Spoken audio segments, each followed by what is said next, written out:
A nossa repórter, a Clarice Bernardes, está ao vivo com o responsável da ANTT, Agência Nacional de Transportes Terrestres, e vai explicar para a gente um pouco mais sobre a fiscalização, as ações do órgão na rodovia e também no combate ao transporte irregular. Clarice, boa noite, seja bem-vinda ao Cidade Alerta. Na verdade, não é uma boa noite hoje, nós temos que fazer o nosso trabalho. Traz então os detalhes para a gente aqui no Cidade, por favor. Oi, Lúcio, boa noite para você, boa noite para todos que nos acompanham. A gente primeiramente já se solidariza a todos esses familiares, porque infelizmente foram 11 mortos, né, dessa tragédia. E já começa chamando aqui para trazer mais informações para a gente o responsável técnico pela ANTT aqui na região, Reginaldo Romero. Reginaldo, acho que são muitas dúvidas em relação a esse acidente que vão ser, claro, investigadas e apuradas posteriormente. Mas nesse primeiro momento o que é possível observar era um ônibus que transportava, melhor dizendo, 53 passageiros, mais um motorista e um ônibus de 2 andares. Trafegou diversos quilômetros, afinal de contas, saiu de Anápolis e chegaria até o estado de São Paulo. Nesse caso, até então, pelo que foi levantado até agora, teria somente um motorista. É obrigatório que há outro tipo de motorista para fazer esse tipo de transporte? O que a ANTT diz para esse tipo de quilometragem? Boa noite. Boa noite. Em relação à parte de motoristas, a empresa pode ter pontos de apoio durante o trajeto, nos quais ela pode realizar a troca de motorista. Aliás, tem um tempo limite máximo permitido aonde ocorre a troca. Numa viagem dessa de Anápolis até São Paulo, ocorreria no mínimo uma troca de motorista, que provavelmente deveria ocorrer próximo ou Araguari, Uberlândia ou Uberaba. Isso é obrigatório, deveria ser cumprido por toda a empresa que anda esse tanto de quilômetro. É necessário pelo menos que haja uma troca de motorista para que eles possam trafegar com segurança. Sim, depende da quilometragem rodada e o tempo de direção no veículo, né? Aí é obrigatório ocorrer a troca de motorista. Nesse caso de um ônibus de 2 andares, o que a ANTT costuma averiguar, costuma fiscalizar para que esse tipo de viagem possa estar ocorrendo dentro da lei e garantindo a segurança tanto do motorista, dos passageiros e das outras pessoas que trafegam, né, pelas rodovias? Primeiramente, na questão de segurança, a empresa ela é obrigada a apresentar para a ANTT o certificado de segurança veicular, que atende às normas do CONTRAN e do SENATRAN, onde diz que o veículo está apto a rodar na parte mecânica, né? Questão de segurança também. E a ANTT realiza as fiscalizações dela rotineiramente em alguns terminais rodoviários, onde a gente consegue olhar todas as questões que envolvem para-brisa, extintor de incêndio, pneu, cinto de segurança, poltrona, toda questão que envolve uma parte de segurança também. Além disso também a gente olha a parte de tacógrafo, que tem um sistema de consulta também do Inmetro tacógrafo, e tem também outra coisa que envolve a parte de seguro, né? O seguro da viagem que a empresa também é obrigada a ter. Então isso tudo a gente consegue olhar, algumas coisas a gente consegue olhar por sistema, outras tem que ser de forma in loco, ali no local. No caso desta tragédia, que infelizmente acometeu diversas pessoas e vitimou 11 pessoas, o que a ANTT já teve acesso, o que a empresa responsável, né, por este ônibus já passou a ANTT ou ainda precisa passar? Primeiramente, a empresa ela é responsável por dar o suporte aos passageiros, aos familiares também, que além daqueles que vieram a óbito, tem aqueles que acabaram se machucando, né? Então ela é obrigada a dar o suporte e isso, né? Então ela precisa estar ali presente. E ela tem um prazo de 24 horas para comunicar o acidente à ANTT e tem um prazo de até 7 dias para enviar o boletim de ocorrência de acidente de trânsito, aonde vai ter quase todo o ocorrido. Porque é necessário que seja feita uma perícia ainda, né, para ver qual foi a causa, o motivo desse acidente.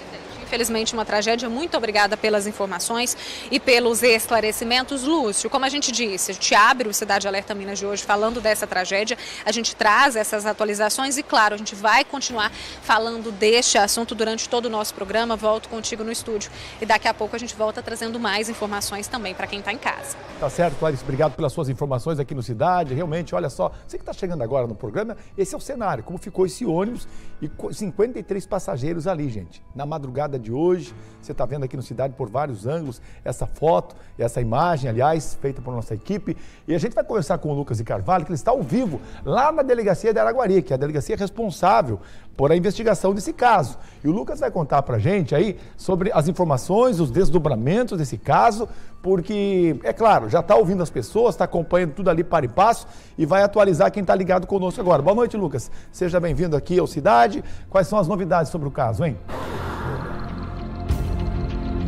Boa noite, Lúcio. Boa noite para todo mundo que está acompanhando o Cidade Alerta. Olha, a novidade, o mais recente que a gente tem sobre esse caso é o fato de que está vindo um ônibus lá de Anápolis, né, cidade que esse ônibus teria partido, para conversar, para trazer ali parentes dessas vítimas que estavam envolvidas hoje nesse acidente que aconteceu aqui em Araguari. Como você já disse, estou aqui na cidade onde tudo isso aconteceu, em frente à delegacia da Polícia Civil, e a gente vai trazer ali algumas das informações que a gente conseguiu entender um pouco melhor ao longo do dia, enquanto a gente aguarda ali a chegada desse ônibus com os parentes. Mas, Lúcio, para a gente entender um pouco melhor, esse acidente ele aconteceu por volta das 3h30 da manhã de hoje, aqui na cidade de Araguari, naquele trevo, né, que junta ali duas rodovias estaduais, a MG 223, que corta aqui a cidade de Araguari. E olha só, o que aconteceu? A gente está tentando entender um pouco melhor ainda quais são as causas desse acidente. A Polícia Civil já ouviu o motorista fez o teste do bafômetro, deu negativo, ou seja, ele não estava embriagado, mas como você disse, há relatos ali de pessoas que estavam dentro do ônibus, contando que o ônibus estava acima da velocidade. E outra informação que é interessante a gente trazer, que foi repassada inclusive pela empresa, é que essa empresa, ela funciona com profissionais que rendem uns aos outros durante o trabalho, ou seja, em vez de ter dois motoristas que vão revezando ao longo da viagem, parece que, pelo que explicou a empresa, um desses motoristas faz o trajeto até certo ponto, outro motorista vai e assume então essa viagem. É dessa maneira que acontece dentro dessa empresa.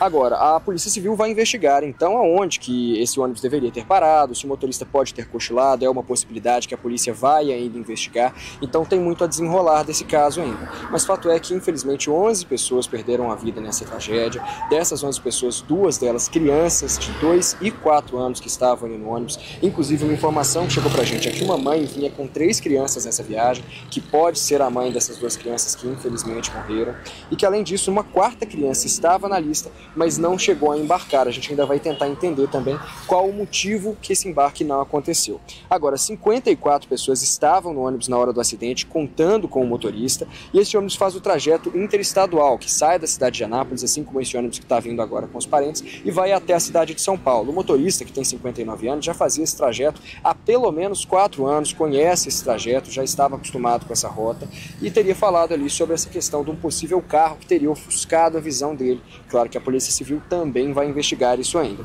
O SAMU, a Polícia Militar Rodoviária, o Corpo de Bombeiros, todos estiveram aqui ao longo do dia atuando no local do acidente, e os trabalhos das autoridades acabaram por volta das 10 horas da manhã. E em nota, essa empresa que a gente está falando, a Real Expresso, lamentou o acidente e informou que os passageiros que não se feriram foram liberados e seguiram viagens. Seguiram viagem para o destino que eles começaram inicialmente naquela cidade de São Paulo. Agora, olha só. Vários outros feridos também foram encaminhados para outras unidades de saúde. 17 pessoas foram levadas para unidades aqui de Araguari, inclusive uma UPA que está em superlotação nesse momento, mas daqui a pouquinho eu volto nessa informação. E 8 pessoas foram levadas para o Hospital de Clínicas. 8 pessoas que estavam numa situação mais grave foram levadas para o HC da UFO em Uberlândia. E, infelizmente, uma mulher que chegou, né, junto com essas outras 8 pessoas, com essas outras 7 pessoas, não resistiu e teve a morte constatada no hospital. Além delas, uma outra pessoa que também chama muita atenção, que teria embarcado nesse ônibus, é uma gestante de 26 semanas, que carregava ali um filho na barriga, fez essa viagem, foi uma das vítimas desse capotamento. Infelizmente, de acordo com o que o marido repassou para a gente, inclusive em uma conversa com o nosso querido amigo Tarcísio Duarte, passou que essa esposa conseguiu ter o bebê, deu à luz assim que chegou no hospital, que esse bebê nasceu saudável, o nome dela é Aurora, uma menininha, está na UTI neonatal esperando passar por todos os procedimentos, mas não parece correr nenhum risco de agravamento clínico, nenhum risco de morte, parece estar saudável e estável dentro do possível.